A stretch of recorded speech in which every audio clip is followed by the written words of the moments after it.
So this is a review of my KRUPS coffee grinder and my Chefman Barista Pro espresso machine. I like both of these together because I really enjoy drinking my coffee in the morning and my lattes from Starbucks or from Foxtail or Lineage. But I don't like having to pay, $8 every single time.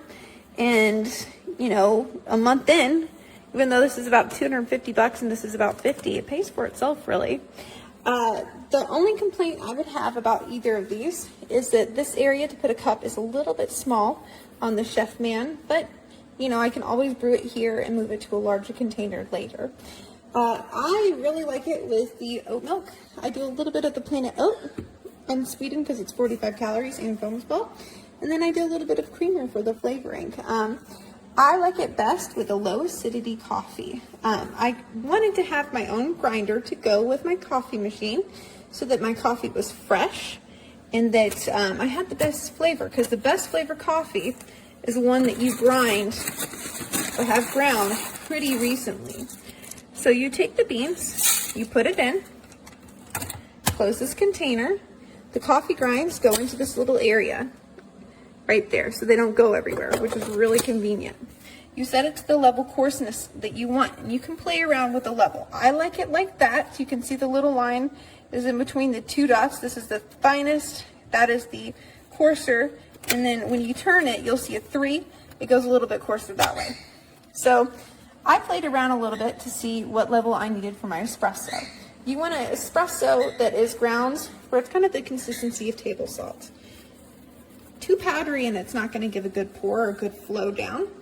I took some of my Fresh Market coffee that I ground in Fresh Market and I compared the consistency, it's like table salt, and I put it in at the lowest or the tiniest particle size and then went up from there. You can see what I have now, it's pretty similar, but it's right there pretty much in between that little dot and the tail.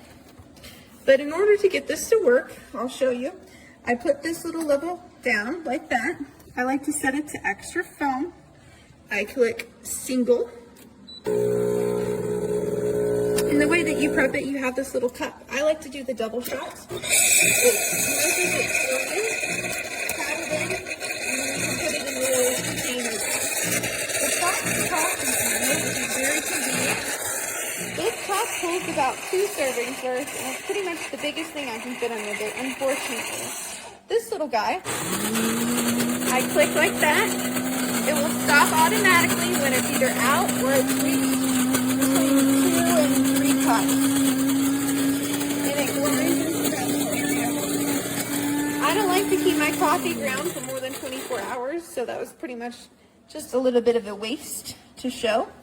But you can see that my coffee is brewing right now, or has finished brewing. I'm going to do another single latte because I had already put the double scoop in there. You can see that it's going, fills up and foams, and this will be very, very close to overflowing for me.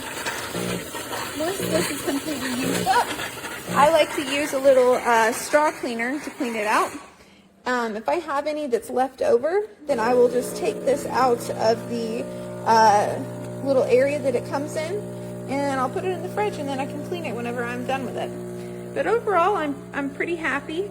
I like this brand of coffee to go with it. It's low acidity. I also like the Volcanico coffee.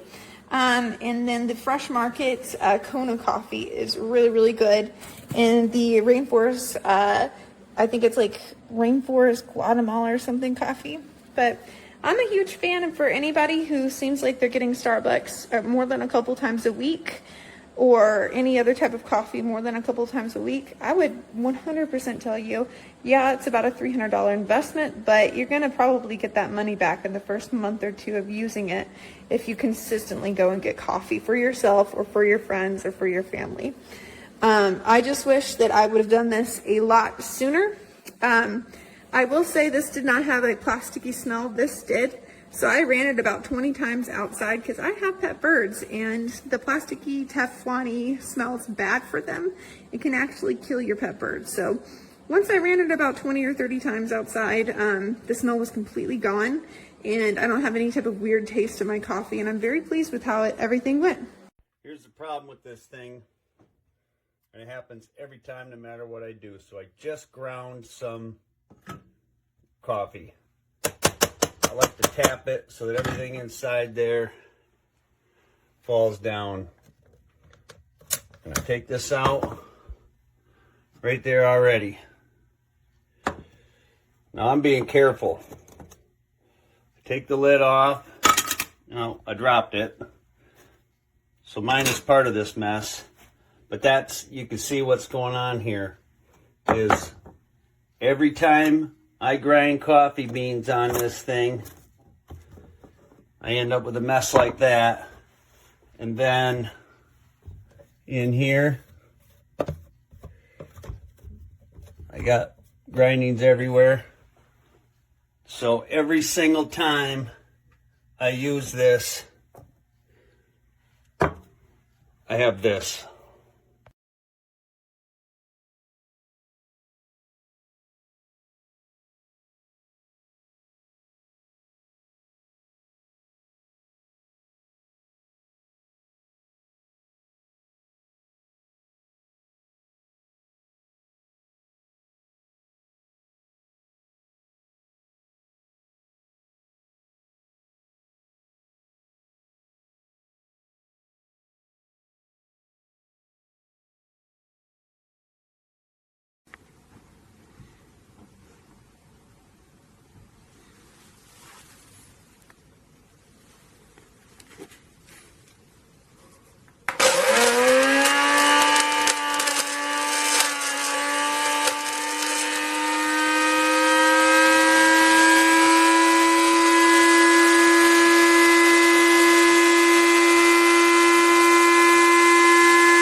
I bought this KRUPS Burr grinder. It's a flat Burr grinder. I was really excited about it. It was less than $100. These are the reasons it's going back. In the morning, I make 3 cups of coffee.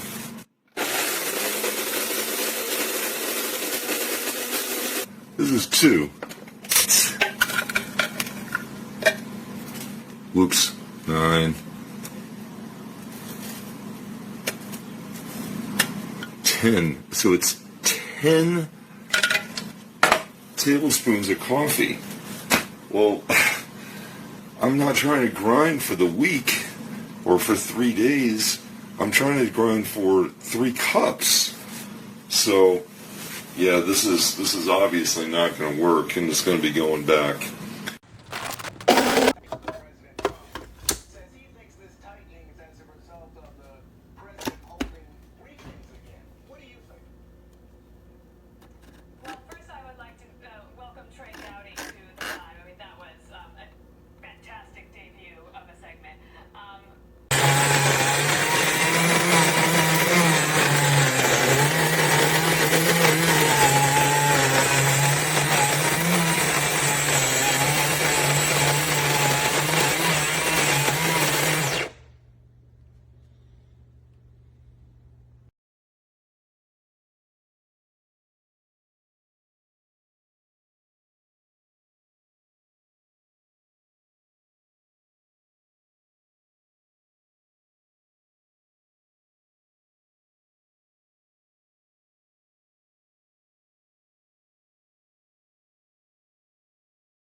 It's smoking. Piece of junk.